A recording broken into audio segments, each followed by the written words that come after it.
Hello students, स्वागत है आपका अपने सर के यूट्यूब चैनल में मनोज सौरभ के नाम से। तो डियर स्टूडेंट्स, जैसा कि आपको पता है कि मैंने आप लोगों को पिछले लेक्चर में बताया था कि बेटा हम जो भी अब पढ़ने वाले हैं इस 11th क्लास के अंदर, वो हम क्लासिकल फिजिक्स का मेन सब्जेक्ट पढ़ने वाले हैं, मोस्ट इम्पोर्टेंट सब्जेक्ट पढ़ने वाले हैं, जिसका डियर मैंने आप लोगों को नाम बताया था मैंने आप लोगों को क्या बेटा, मैकेनिक्स के बारे में बताया था। ठीक है, और मैकेनिक्स के भी मैंने आप लोगों को कुछ पार्ट्स बताए थे। मैकेनिक्स के मैंने क्या क्या पार्ट्स बताए थे आपको। पहला मैंने आप लोगों को बताया था, मैंने बताया था डियर आपको स्टैटिक्स। क्या बताया था? स्टैटिक्स के बारे में। बी मैंने आप लोगों को बताया था बेटा काइनेमेटिक्स के बारे में बताया था। ठीक है, और सी वाला जो पॉइंट जो था वो मैंने आप लोगों को बताया था बेटा डायनामिक्स के बारे में। क्या है? डायनामिक्स के बारे में। ठीक है, और मैंने एक चीज़ आपको क्लियर करा दी थी कि जो हमारी जो स्टैटिक्स है वो बेसिकली किसी ऑब्जेक्ट के, जब कोई ऑब्जेक्ट रेस्ट के अंदर होता है तो उसके अंदर कौन कौन से उसके पैरामीटर्स होते हैं उसके साथ में, इनके बारे में स्टडी करेंगे हम स्टैटिक्स के बारे में। और दूसरा डियर जो हमारी जो काइनेमेटिक्स है वो हमारी स्टडी करेगी मोशन के बारे में। जब हम यहाँ पर मोशन के बारे में स्टडी करेंगे तो हम उसका कॉज कंसीडर नहीं करेंगे, विदाउट कॉज ऑफ मोशन। हम ये नहीं देखेंगे कि क्योंकि हम लोगों ने 8th क्लास में पढ़ा हुआ है कि जब हम किसी बॉडी पर फोर्स लगाते हैं तो बॉडी क्या होती है? मोशन में आती है। तो हमें ये स्टडी नहीं करना है कि what is the cause behind the motion, सिर्फ हमें मोशन पढ़ना है। और मोशन के अंदर कौन कौन सी क्वांटिटी इन्वॉल्व होती हैं, इट मीन्स उसकी डिस्टेंस क्या होती है, इट मीन्स उसकी डिस्प्लेसमेंट क्या होती है, इट मीन्स उसकी स्पीड क्या होती है, इट मीन्स उसकी वेलोसिटी क्या होती है, इट मीन्स उसका एक्सेलरेशन क्या होता है। ठीक है dear, but do not study in kinematics what is the cause of motion. Third जो हमने बताया था कि अगर हम मोशन के बारे में स्टडी करेंगे, ये डायनामिक्स मोशन के बारे में स्टडी करेगी, और तब उस टाइम पर हम कंसीडर करेंगे, मोशन को कंसीडर करेंगे कि जो मोशन जो आता है वो विद द अप्लाइड फोर्स के द्वारा आता है। अप्लाइड फोर्स हो सकता है, या अप्लाइड पावर हो सकती है, अप्लाइड टेम्परेचर हो सकता है, अप्लाइड क्या हो सकता है डियर? प्रेशर हो सकता है। तो आज की जो हमारी जो क्लासेस है डियर, वो हमारी मैकेनिक्स के जो पार्ट्स में होगी, वो होगी हमारी काइनेमेटिक्स और किसके बारे में डियर? स्टैटिक्स के बारे में। तो जैसा कि आपको पता है कि मैंने ब्लैक बोर्ड पर पहले ही लिखा हुआ है concepts of rest and motion. ठीक है, क्योंकि हम यहाँ पर दो ही चीज़ों के बारे में ज़्यादा डिस्कस करेंगे स्टूडेंट्स मैकेनिक्स के अंदर, एक तो रेस्ट के बारे में और एक किसके बारे में? मोशन के बारे में। तो सबसे पहले हम मीनिंग समझते हैं, सबसे पहले हम ये समझते हैं कि रेस्ट एंड मोशन एक्चुअली में होते क्या हैं। फॉर एग्जांपल्स मैं कंसीडर करता हूँ कि ए मूविंग ट्रेन। अब आपको पता है कि मूविंग जो ट्रेन जो होती है, उसके अंदर नंबर ऑफ पर्सन्स होते हैं। तो अब आप कह रहे होंगे कि सर जो हमारी जो मूविंग जो ट्रेन है वो कॉन्टिन्यूसली वो अपनी पोजीशन को क्या कर रही है डियर? चेंज कर रही है सर। वो तो क्योंकि 5 मिनट बाद, अगर वो 5 मिनट पहले पलवल स्टेशन पर थी तो सर वो 10 मिनट आफ्टर 5 मिनट बाद वो कहाँ पहुँच जाएगी सर? असावटी पहुँच जाएंगे हम। तो हम ये कहेंगे कि सर वो तो हमारा जो ऑब्जेक्ट है, जो हमारी जो ट्रेन है, वो किस में है डियर? मोशन के अंदर है। बट इनसाइड द पैसेंजर वो हमारे किस कंडीशन पर है? तो डियर मैं आपको एक चीज बता देता हूं कि मूविंग ट्रेन के अंदर उस कंपार्टमेंट के अंदर जो पर्सन जो होते हैं उनकी जो सिचुएशन जो होती है वो कैसी होती है, how we can say that the passenger inside a train is moving, और otherwise you can say that they are in rest. तो ये आज का हमारा मेन टॉपिक है कि कोई ऑब्जेक्ट अगर कोई मूव कर रहा है तो हम ये कैसे कंसीडर करेंगे कि वेदर द ऑब्जेक्ट रेस्ट और इन मोशन। तो डियर स्टूडेंट्स, एक चीज मैं आप लोगों को क्लियर कर देता हूं कि जो हमारी जो रेस्ट और जो मोशन है वो एक रिलेटिव टर्म है। अब कह रहे होंगे सर ये रिलेटिव टर्म कैसे हो गई, तो मैं आपको फॉर एग्जांपल इस चीज को मैं आपको क्लियर कराता हूं कि जैसे मान लीजिए जैसे मैं फॉर एग्जांपल अभी मैं एक केस ले रहा था कि जैसे मान लीजिए ये कोई रेलवे ट्रैक है, ठीक है डियर, और ये मान लीजिए नंबर ऑफ स्टेशंस हैं, ये ए है, ठीक है, ये मान लीजिए ए है रेलवे स्टेशन है, ये बी रेलवे स्टेशन है, ये सी रेलवे स्टेशन है, और ये डी रेलवे स्टेशन है, और ये क्या है डियर, ई रेलवे स्टेशन है, ठीक है डियर। तो ये हमारे A B C D E number railway station है डियर, और ये हमारी मूविंग ट्रेन है डियर। क्या है, ये एक मूविंग ट्रेन है, ठीक है। और इस मूविंग ट्रेन के अंदर मान लीजिए इसके अंदर 3 डिब्बे की ये ट्रेन है, मूविंग जो हमारी जो ट्रेन है। तो आपको पता है कि इस मूविंग ट्रेन के अंदर क्या होते हैं, मूविंग जो ट्रेन, अगर ये ट्रेन हमारी पैसेंजर है तो हम ये कहेंगे कि इस ट्रेन के अंदर इनसाइड द कंपार्टमेंट्स क्या है, पर्सन है। अब मान लीजिए फॉर एग्जांपल्स उस ट्रेन के अंदर अगर हम देखते हैं तो हमें वहां पर दोनों कंडीशन पॉसिबल होती है डियर, कि अगर हम इनसाइड द पर्सन अगर हम देखें, मान लीजिए फॉर एग्जांपल मैं या आप ट्रेन के अंदर हैं और ट्रेन मोशन में है, तो आप क्या कहेंगे कि आप मोशन में हैं या वो ट्रेन मोशन में है। तो सर कहेंगे सर हम तो मोशन में हैं क्योंकि हम अपनी पोजीशन को क्या कर रहे हैं, कंटिन्यूअसली चेंज कर रहे हैं। तो डियर मैं आप लोगों को एक चीज बता देता हूं कि मोशन के लिए क्या चीज जरूरी है, मोशन के लिए चीज जरूरी है कि एक पॉइंट से दूसरे पॉइंट की जो डिस्टेंस है अगर वो कांस्टेंट नहीं है, अगर वो डिस्टेंस अगर चेंज हो रही है तो हम ये कहेंगे कि जो हमारी वो बॉडी है वो किस में है डियर, मोशन के अंदर है।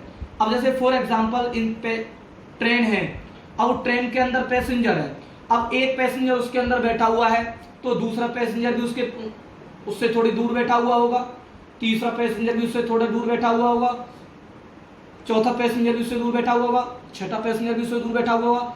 तो स्टूडेंट जब हम इनसाइड द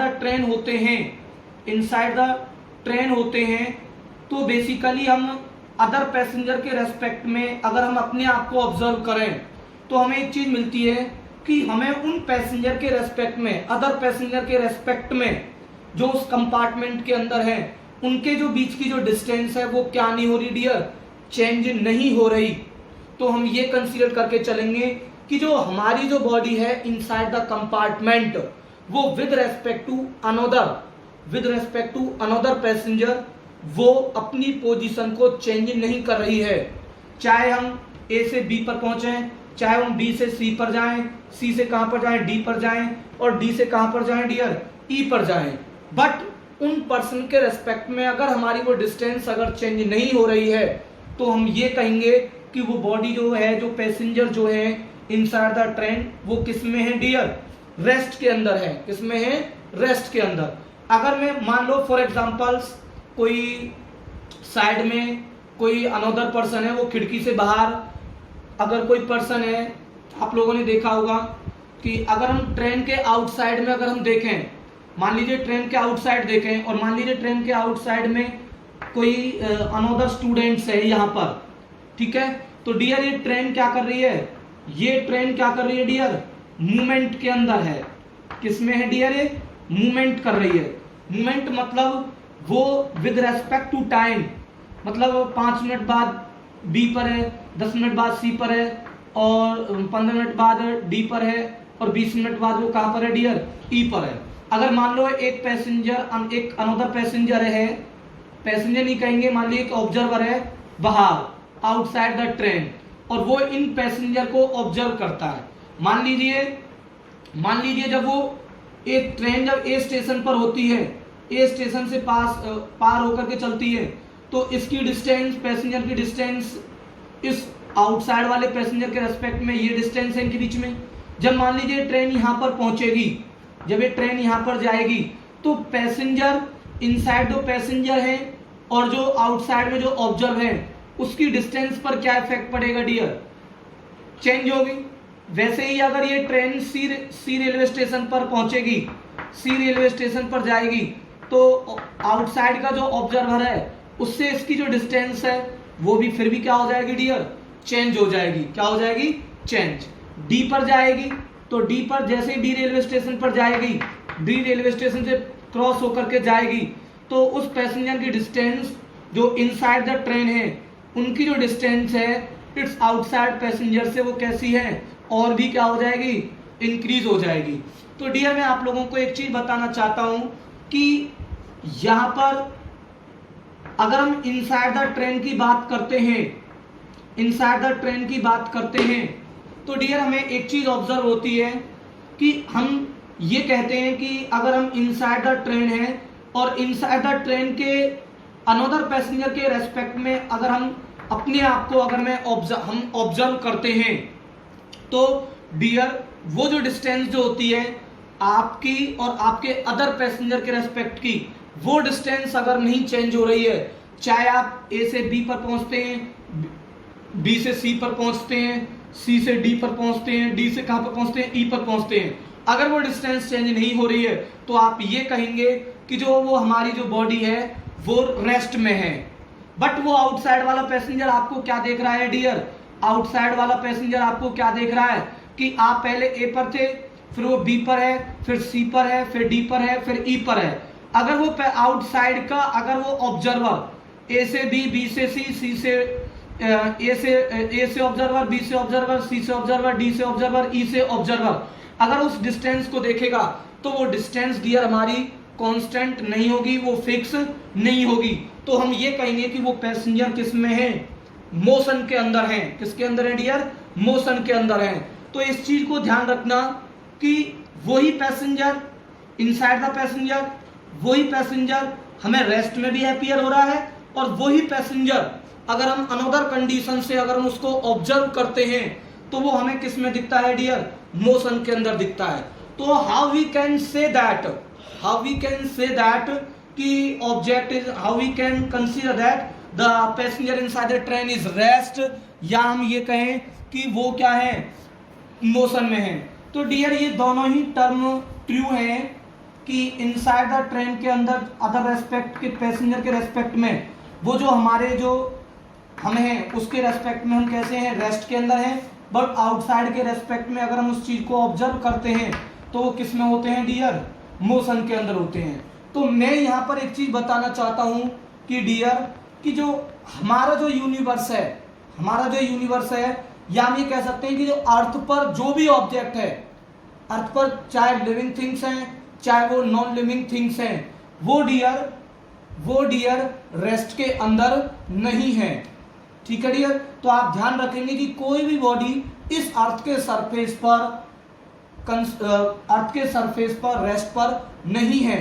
क्योंकि आप लोगों को मैं बता देता हूं कि जो हमारी जो अर्थ जो है, जैसे मान लीजिए हमारी अर्थ है, ठीक है, ये अर्थ है और ये उसकी एक्सिस ऑफ रोटेशन है, और ये हम यहाँ पर बैठे हुए हैं। मान लीजिए इस कंडीशन पर हम फिलहाल अर्थ के सरफेस पर यहाँ पर हैं। ठीक है डियर? तो आप लोगों को पता है कि जो हमारी जो अर्थ है, वो जो अर्थ है, अगर मान लो हम आउटसाइड से, अगर मान लिया अर्थ के सरफेस है आउटसाइड से, मान लो कोई ऑब्जर्वर है जो मून पर है डियर। कहाँ पर है डियर? मून पर है। कोई पैसेंजर यहाँ पर मून पर है, ठीक है, और हम कहाँ पर हैं डियर? अर्थ के सरफेस पर है। और आपको पता है कि डियर हमारी जो अर्थ है वो क्या करती है? रोटेट करती है अबाउट इट्स एक्सिस पर, ठीक है। तो हम ये कहेंगे कि जो हमारी जो अर्थ है वो तो मोशन में है, इसका मतलब हम जो हैं वो रेस्ट के अंदर नहीं है। तो हम ये कैसे मानेंगे कि बॉडी रेस्ट के अंदर है, या हम ये कहें कि ये किस में है, मोशन के अंदर है। तो इसके लिए आप लोगों को मैं बता देता हूं, इसके लिए डियर फिजिक्स में ये चीज डिफाइन करी, क्योंकि दोनों ही टर्म्स ट्रू हैं कि अगर हम on the surface of earth होते हैं और अर्थ के सराउंडिंग के रेस्पेक्ट में अगर हम किसी चीज को ऑब्जर्व करते हैं, अगर वो दो ऑब्जेक्ट के बीच की डिस्टेंस अगर चेंज नहीं हो रही है, वो कांस्टेंट है, चाहे वो 5 मिनट ऑब्जर्व करें, 10 मिनट बाद उसको हम ऑब्जर्व करें, चाहे 15 मिनट्स बाद ऑब्जर्व करें, तो वो हमें वो डिस्टेंस चेंज नहीं होती, तो हम ये कहते हैं कि वो जो ऑब्जेक्ट है वो किस पर है, रेस्ट के अंदर है। अदरवाइज अगर उस ऑब्जेक्ट को अगर हम उसे आउटर स्पेस या मून से अगर हम ऑब्जर्व करेंगे तो अर्थ हमारी अपनी एक्सिस पर रोटेट करती है, तो ये ऑब्जेक्ट हमें किस में अपीयर होगा डियर, ये ऑब्जेक्ट अपनी पोजीशन को कंटिन्यूअस क्या कर रहा होगा, चेंज कर रहा होगा। तो डियर यहाँ पर एक चीज समझने की चीज जरूरी है कि हम कहां पर थे, मून पर थे, ठीक है, कहां पर थे, मून। तो मून के रेस्पेक्ट में अगर हम अर्थ के ऑब्जेक्ट को देखें तो अर्थ के ऑब्जेक्ट किस पर हैं बेटा, अर्थ के जो ऑब्जेक्ट है वो किसके अंदर है, वो अपनी पोजीशन को कंटिन्यूअसली चेंज कर रहे हैं। अगर हम अर्थ की सराउंडिंग के रेस्पेक्ट में अगर हम उस ऑब्जेक्ट को देखें, सराउंडिंग के रेस्पेक्ट में उस ऑब्जेक्ट को अगर हम देखें, तो दोनों ही सिचुएशंस हो सकती हैं कि वो ऑब्जेक्ट रेस्ट के अंदर भी हो सकता है और किसके अंदर भी हो सकता है डियर, मोशन के अंदर भी हो सकता है। जैसे फॉर एग्जांपल मानता हूं कि जैसे मान लीजिए फॉर एग्जांपल ये मेरी 5 फिंगर हैं, कितनी फिंगर हैं डियर, 5 फिंगर हैं, और ये मेरा एक ऑब्जेक्ट है, ठीक है डियर, ये मेरा क्या है, ऑब्जेक्ट है, ठीक है। अब मान लो ये ऑब्जेक्ट यहां पर है, ठीक है, तो इस ऑब्जेक्ट की डिस्टेंस इस फिंगर के रेस्पेक्ट में और इस फिंगर के रेस्पेक्ट में, इस फिंगर के रेस्पेक्ट में, इस फिंगर के रेस्पेक्ट में और इस थंब के रेस्पेक्ट में, ठीक है। मान लीजिए इसके रेस्पेक्ट में 2 मीटर है, इसके रेस्पेक्ट में 3 मीटर है, इसके रेस्पेक्ट में 4 मीटर है, इसके रेस्पेक्ट में 5 मीटर, इसके रेस्पेक्ट में 6 मीटर है। और ये जो ऑब्जेक्ट है वो इस तरीके से, ये सिस्टम जो है वो इस तरीके से मूव कर रहा है। तो आप क्या कहोगे कि ये ऑब्जेक्ट रेस्ट में है या वो मोशन में है। तो डियर इसकी दोनों ही कंडीशंस हैं, इसकी दोनों ही कंडीशन है। अगर मैं इन 5 फिंगर के रेस्पेक्ट में देखूं तो ये इनके बीच की जो डिस्टेंस है, इस ऑब्जेक्ट और फिंगर के बीच की जो डिस्टेंस है वो क्या नहीं हो रही डियर, चेंज नहीं हो रही है, विद रेस्पेक्ट टू किसके, टाइम के, और with respect to its finger के। फिंगर मींस इट्स इस ऑब्जेक्ट की किसके, सराउंडिंग के, इस ऑब्जेक्ट की किसके, सराउंडिंग के। अगर मैं इसी ऑब्जेक्ट को अगर मैं इस पर्टिकुलर एक स्टूडेंट से, जैसे सपना से मैं अगर मैं इसको ऑब्जर्व कराता हूं, तो सपना मान लीजिए वहां से 5 मीटर डिस्टेंस पर है यहां से, ठीक है, तो 5 मीटर है यहां से वहां तक, और मान लीजिए अगर वो यहां पर आएगा तो उसकी डिस्टेंस क्या होगी, यहां से और इस ऑब्जेक्ट की जो डिस्टेंस होगी वो कॉन्टिन्यूसली क्या हो रही है, चेंज। बट इसके रेस्पेक्ट में इसकी जो डिस्टेंस है, इसके सराउंडिंग में इसकी जो डिस्टेंस है वो कैसी है, फिक्स है। तो यहां पर 2 कंडीशन है डियर, कि ये ऑब्जेक्ट रेस्ट में भी है, इस ऑब्जेक्ट को हम रेस्ट में भी कह सकते हैं with respect to this finger, और इस ऑब्जेक्ट को हम मोशन भी कह सकते हैं विद रेस्पेक्ट टू सपना। तो विद रेस्पेक्ट टू जो सपना, जो मैंने जो मोशन कहा, वो क्यों कहा, क्योंकि विद रेस्पेक्ट टू सपना it means with respect to surrounding, जो हमने सपना को जो माना हुआ है उसकी जो डिस्टेंस है वो कंटिन्यूअसली डियर क्या होती जा रही है, चेंज हो रही है। जो डिस्टेंस है उनके बीच की जो डिस्टेंस है वो कंटिन्यूअसली क्या हो रही है, चेंज हो रही है। बट इसके रेस्पेक्ट में, इस 5 फिंगर के रेस्पेक्ट में उसकी जो इस ऑब्जेक्ट की जो डिस्टेंस है वो हमारी चेंज नहीं हो रही है। तो इसका मतलब कि हमारा जो ऑब्जेक्ट है वो रेस्ट भी हो सकता है और मोशन भी हो सकता है। अब कहने की सर एक ऑब्जेक्ट रेस्ट भी और मोशन भी है, तो फिर हम रेस्ट और मोशन को किस तरीके से डिफाइन करेंगे। तो डियर फिजिक्स में रेस्ट एंड मोशन को हम डिफाइन करने के लिए सबसे मोस्ट इंपॉर्टेंट चीज हम कंसीडर करेंगे किस चीज को, इट्स सराउंडिंग को। किसको कंसीडर करोगे डियर, इट्स सराउंडिंग को। अगर ठीक है, जैसे मान लीजिए मैं इस रूम के अंदर बैठा हुआ हूं, तो मैं ये कहूं कि मैं रेस्ट में हूं या मोशन में हूं।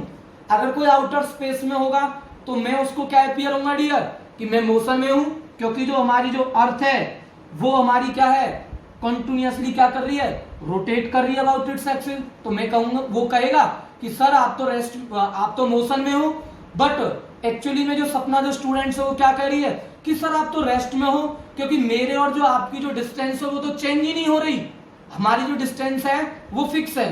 हम 10 मिनट 20 मिनट पहले से वीडियो बना रहे हैं और वो वीडियो में आपने वो डिस्टेंस चेंज ही नहीं करी है, तो सर आप तो रेस्ट में हो।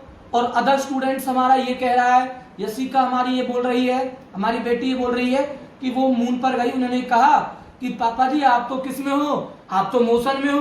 पापा जी पहले तो 1 मिनट पहले तो आप 5 किलोमीटर थे, अब पापा जी अब 15 किलोमीटर दूर चले गए। तो जो मेरी जो बेटी मुझसे क्वेश्चन कर रही है और जो मेरी जो मिसेज जो क्वेश्चन जो कर रही है, क्या ये दोनों क्वेश्चन उनके लिए सही हैं? बिल्कुल सही हैं। तो सपना के रेस्पेक्ट में, मेरे स्टूडेंट्स के रेस्पेक्ट में, उसके रेस्पेक्ट में मैं क्या हूं, उसके रेस्पेक्ट में मैं किस में हूं, रेस्ट के अंदर हूं। और मैं अपनी बेटी यशिका के रेस्पेक्ट में किस में हूं, मोशन के अंदर हूं। तो ये एक्चुअली डिपेंड करता है किस पर, सराउंडिंग पर। जैसे यहां पर सोफा पड़ा हुआ है, तो सोफा और मेरे बीच की जो डिस्टेंस है वो विद पासेज ऑफ टाइम है, बट वो डिस्टेंस क्या नहीं हो रही, चेंज नहीं हो रही। अलमीरा है, बुक्स पड़ी हुई हैं, ठीक है, बिजली का बोर्ड है, वॉल है, फैन है, सीलिंग है, ब्लैक बोर्ड है और फ्लोर है, इनके रेस्पेक्ट में मेरी डिस्टेंस चेंज नहीं हो रही है विद पासेज ऑफ टाइम। तो हम फिजिक्स में कंसीडर करेंगे कि वो जो ऑब्जेक्ट है वो हमारा किस में है, रेस्ट के अंदर है, ठीक है। तो हम on the surface of earth पर हैं और अर्थ के सराउंडिंग में जो भी ऑब्जेक्ट हैं, अगर उनके रेस्पेक्ट में अगर हमारी डिस्टेंस अगर चेंज नहीं हो रही है तो हम बोलेंगे रेस्ट में है। अगर अर्थ पर जो ऑब्जेक्ट है और उनके बीच की अगर डिस्टेंस हमारी अगर कंटिन्यूअसली चेंज हो रही है तो हम ये कहेंगे कि वो क्या है, वो ऑब्जेक्ट किसमें है, मोशन में है। तो इस एग्जांपल से हमें ये क्लियर हुआ है डियर स्टूडेंट्स कि rest and motion are a relative term. कोई ऑब्जेक्ट अगर कोई ऑब्जेक्ट रेस्ट में है तो दूसरी कंडीशन के अंदर वो ऑब्जेक्ट किसमें भी हो सकता है डियर, मोशन के अंदर भी हो सकता है। बट हम फिजिक्स में रेस्ट एंड मोशन को 2 टर्म से डिफाइन करेंगे, जैसा कि मैंने आप लोगों के सामने ब्लैक बोर्ड पर लिखा हुआ है कि रेस्ट क्या है, a body said to be rest if it does not change its position with respect to time. Time भी बहुत जरूरी है वहां पर, ठीक है, और with respect to its surrounding. तो ध्यान रखना 2 इंपॉर्टेंट चीजें हैं यहाँ पर, एक time with respect to time और विद रेस्पेक्ट टू सराउंडिंग। जैसे a book laying on the table, table पर पड़ी हुई बुक रेस्ट में है, क्योंकि मैं बुक के पास में अगर मैं बैठा हुआ हूं तो बुक मेरे रेस्पेक्ट में, अगर मैं उस बुक को अपने रेस्पेक्ट में अगर मैं लेता हूं जो टेबल पर पड़ी हुई है, तो चाहे मैं 10 मिनट बाद देखूं चाहे वो 15 मिनट बाद देखूं, वो जो है क्या नहीं है, वो क्या नहीं है डियर, वो अपनी डिस्टेंस को क्या नहीं कर रही है, चेंज नहीं कर रही है विद रेस्पेक्ट टू मी। तो हम ये कहेंगे कि ये ऑब्जेक्ट हमारा रेस्ट के अंदर है। दूसरा मोशन, मोशन को हम कैसे डिफाइन करेंगे, a body is said to be in motion if a body और पॉइंट मास ऑब्जेक्ट, ये बहुत इंपॉर्टेंट टर्म है, बॉडी और पॉइंट मास ऑब्जेक्ट, इनको मैं लिटिल लेटर डिफाइन करूंगा, can change its position with respect to time and its surrounding. मतलब time के रेस्पेक्ट में और सराउंडिंग के रेस्पेक्ट में अगर वो कंटिन्यूअस अपनी पोजीशन को चेंज कर रहा है, जैसे मैंने ये ट्रेन का बताया था कि ये ऑब्जर्वर है, बाहर आउटसाइड ऑब्जर्वर है और ये ट्रेन है, तो ट्रेन के पैसेंजर इस ऑब्जर्वर के रेस्पेक्ट में पहले ए स्टेशन पर थे, फिर वो बी स्टेशन पर थे, फिर वो सी स्टेशन पर थे, फिर वो डी पर थे, फिर क्या थे, ई स्टेशन पर थे। तो उन पैसेंजरों ने अपनी पोजीशन को क्या कर लिया, कंटिन्यूअसली चेंज कर लिया। तो मतलब उनकी पोजीशन चेंज हो रही है विद रेस्पेक्ट टू किसके, टाइम के, क्योंकि 5 मिनट बाद यहाँ, 10 मिनट बाद यहाँ, 15 मिनट यहाँ बाद यहाँ, 20 मिनट बाद वहां की पर, तो अपनी पोजीशन कंटिन्यूअस चेंज हो रही है। तो हम इसको कंसीडर करेंगे डियर किसमें, मोशन के बारे में। तो डियर आज की क्लास आई होप आपको पसंद आई होगी, आप चैनल को सब्सक्राइब करें और ज्यादा से ज्यादा इस चैनल को प्यार करें, ठीक है। स्टूडेंट फिजिक्स बहुत इंपॉर्टेंट है। अगर किसी को स्टूडेंट समझ में नहीं आती है तो आप मेरे पास में पर्सनली कांटेक्ट कर सकते हो। तो लाइक करें, कमेंट करें, शेयर करें। Thank you students.